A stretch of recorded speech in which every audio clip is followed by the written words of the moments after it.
भगवान शिव एवं अंधकासुर का युद्ध। अंधक की माया से, उसके रक्त से अनेक अंधक गणों की उत्पत्ति। शिव की प्रेरणा से विष्णु का काले रूप धारण कर दानवों के रक्त का पान करना।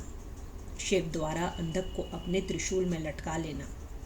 अंधक की स्तुति से प्रसन्न हो शिव द्वारा उसे गाणपत्य पद प्रदान करना।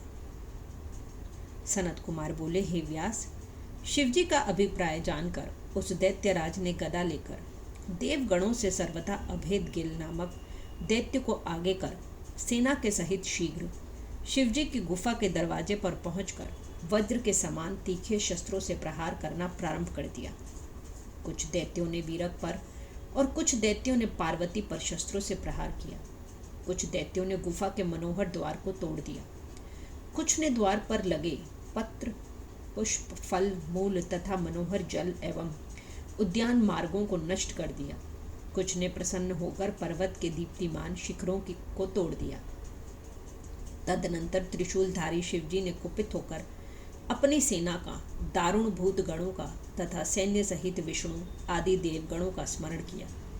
शिवजी के स्मरण करते ही रथ, गज, घोड़े, बैल, गाय, ऊंट, गधे, पक्षीगण, सिंह, व्याघ्र, मग्र, सूकर, सारस, मीन, मत्स्य, शिशुमार, सर्प, सैकड़ों पेत्र पिशाच, दिव्य विमान, तालाब, नदी, नद, पर्वत, वाहन एवं अन्य जीवों के साथ समस्त देवता उपस्थित हो गए और हाथ जोड़कर शिवजी को प्रणाम कर निर्भय होकर स्थित हो गए।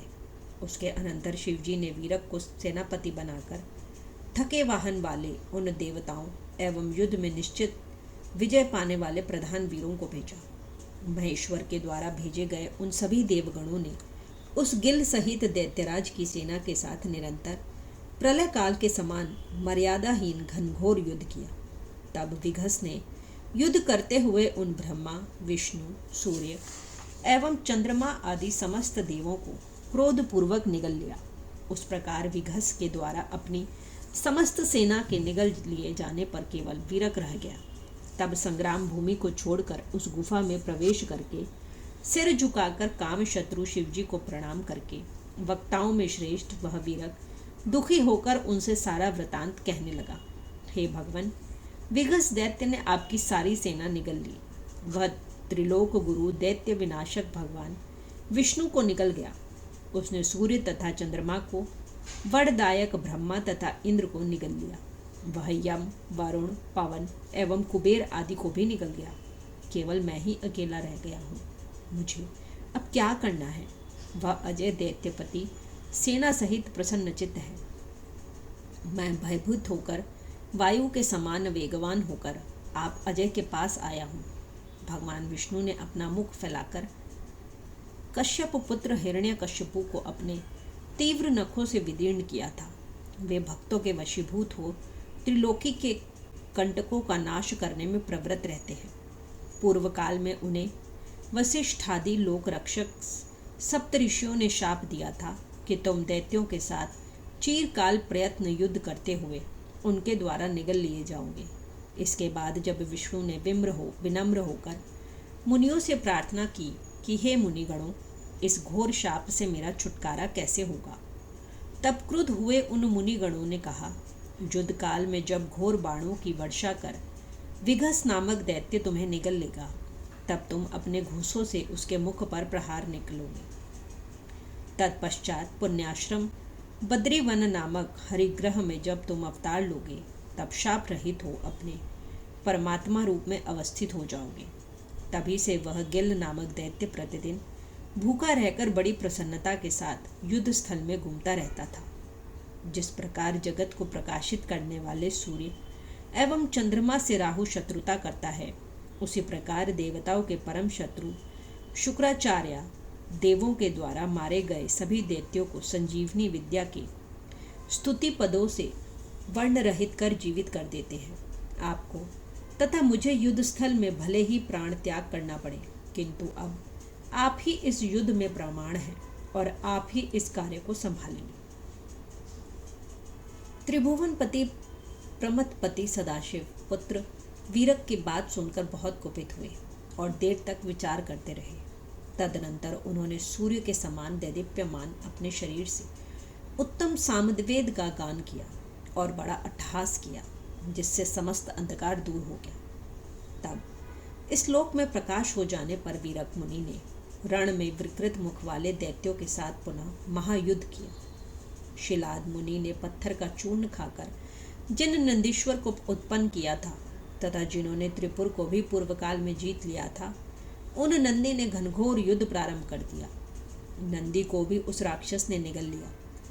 ऐसा देखकर योद्धाओं एवं मुनियों में अग्रगण्य तथा सभी विद्याओं के निवास, शम दम धैर्य आदि गुणों से युक्त स्वयं कपर्दी महारुद्र वृषभ पर सवार हो निगले हुए देवगणों को उगलवा देने वाले दिव्य मंत्र का जाप करते हुए तीक्ष्ण बाण, शूल तथा खड्ग लेकर युद्ध के लिए उस राक्षस के सम्मुख उपस्थित हुए। इतने में महावीर वीरक सभी को लेकर उस विघस राक्षस के मुख से निकले।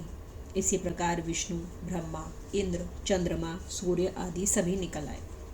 तब उनकी सेना उत्पन्न प्रसन्न होकर पुनः युद्ध करने लगी। उस सेना के जीत जाने पर देवगणों के द्वारा मारे गए समस्त दैत्यों को शुक्राचार्य अपनी संजीवनी विद्या के बल से पुनः जीवित करने लगे। तब गणों ने शुक्राचार्य को पशु के समान बांधकर शिवजी के समीप उपस्थित किया और त्रिपुरारी शिवजी ने उन दानव गुरु को निगल लिया। इस प्रकार शुक्राचार्य के विनष्ट हो जाने पर देवताओं ने सारी दैत्य सेना को जीत लिया, विध्वस्त कर दिया और पूर्ण रूप से कुचल डाला। उस समय दैत्यों के शरीर को उत्साहपूर्वक खाने वाले भूतगणों ने एवं तीक्ष्ण बाण तथा शक्ति हाथ में लिए नाचते हुए सिर कटे दैत्यों के धड़ों से सारी रणभूमि व्याप्त हो गई। प्रमत्त वितालों, अत्यंत दृढ़ चाच एवं पंजे वाले पक्षियों एवं नाना प्रकार के भेड़ियों ने मरे हुए राक्षसों के मांस को अपने मुख में रखकर आनंद से भक्षण करना प्रारंभ कर दिया। इस प्रकार हिरण्यकशिपु के वंश में उत्पन्न हुआ वह दैत्यराज चिरकाल पर्यंत युद्ध करके विष्णु, महेंद्र एवं शिव से जीत लिया गया। पराजित होने पर उस दैत्य की सारी सेना पाताल में, पर्वतों की गुफाओं में एवं समुद्र में छिप गई। अपनी सारी सेना के क्षीण हो जाने पर दैत्य श्रेष्ठ अंधक, जो क्रुद्ध होने पर न केवल देवताओं अपितु विश्व का नाश करने में समर्थ था, उसका विष्णु ने गदा के भयंकर प्रभाव से मद चूर चूर कर दिया। उसने युद्ध भूमि का परित्याग नहीं किया, क्योंकि उसे ब्रह्मा जी का वरदान प्राप्त था। उसके बाद इंद्र के घोर अस्त्रों से पीड़ित हुआ वह दैत्य अपने शस्त्रास्त्र समूहों, वृक्षों, पर्वतों एवं जल के प्रहारों से देवताओं को शीघ्र जीतकर जोर से गर्जना करते हुए प्रमथपति शिव को संकेतों के द्वारा बुलाकर युद्ध भूमि में गिरे हुए अनेक प्रकार के शस्त्रों से युद्ध करता हुआ स्थित हो रहा। उन सब के समाप्त हो जाने पर वह वृक्षों, सर्पों, वज्र के समान शस्त्रों द्वारा तथा शंबर की सैकड़ों माया एवं कपट रचना द्वारा गिरिजा एवं महादेव को पीड़ा पहुंचाने लगा। शंकर के समान महावीर, देवताओं से अवध्य, महासत्व संपन्न, मतिमान, सैकड़ों वरदान पाने से उन्मत्त हुए दैत्य अंधक ने शंकर को जीतने के लिए एक और माया की। यद्यपि उसका शरीर देवताओं के शास्त्रास्त्रों के द्वारा जर्जर हो उठा था, उसकी माया के प्रभाव से उसके गिरे हुए रक्त बिंदुओं से अनेक विकृत वदन अंधकगण रणभूमि में व्याप्त हो गए। तब प्रलयकालीन अग्नि के समान शरीर धारण करने वाले त्रिपुरारी सदाशिव ने अपने त्रिशूल से उन दैत्यों का भेदन प्रारंभ किया। इस प्रकार शिवजी के त्रिशूल के प्रहार के आघात से मांस विदीर्ण हो जाने के कारण प्रवाहित रक्त बिंदुओं से अनेक अंधक उत्पन्न होने लगे। तब महाबुद्धिमान विष्णु ने शंकर जी को बुलाकर योग द्वारा अत्यंत विकृत मुख वाला, उग्र, अजय, कराल तथा अत्यंत शुष्क स्त्री का रूप धारण कर लिया। अनेक भुजाओं से युक्त तथा कुपित भगवान विष्णु उस युद्ध स्थल में शंकर जी के कान से प्रकट हुए। युद्ध भूमि में उत्पन्न हुई वे देवी अपने युगल चरणों से पृथ्वी को सुशोभित करने लगी। सभी देवगण उनकी स्तुति करने लगे।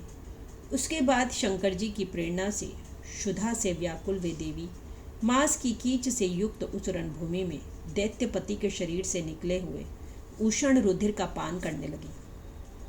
इस प्रकार रक्त के सूख जाने पर वह दैत्य अकेला होने पर भी अपने कुल क्रमागत सनातन शास्त्र धर्म का स्मरण करता हुआ अपने वज्र के समान घूंसों, जानू, चरणों, नखों, भुजाओं तथा सिर के द्वारा शंकर से युद्ध करता रहा। इस प्रकार युद्ध कर तब वह रण में शांत हो गया। बाद में क्रुद्ध हुए शिवजी ने अपने त्रिशूल से उसका हृदय विदीर्ण कर दिया और स्थाणु के समान उसके ठूंठ शरीर को त्रिशूल पर टांग कर आकाश में उठा लिया। उसका शरीर सूर्य के ताप से सूखने लगा। पवन प्रेरित जलपूर्ण बादलों ने उसके शरीर को गीला कर दिया और उसका सारा शरीर जीर्ण शीर्ण हो गया। सूर्य की किरणों से संतप्त हिमखंडों से खंडित होने पर भी उस दैत्यराज ने प्राण त्याग नहीं किया और वह भगवान शंकर की निरंतर स्तुति करता रहा। यह देखकर करुणा सागर परम दयालु भगवान शंकर ने उसकी स्तुति से प्रसन्न होकर उसे गाणपत्य पद प्रदान किया।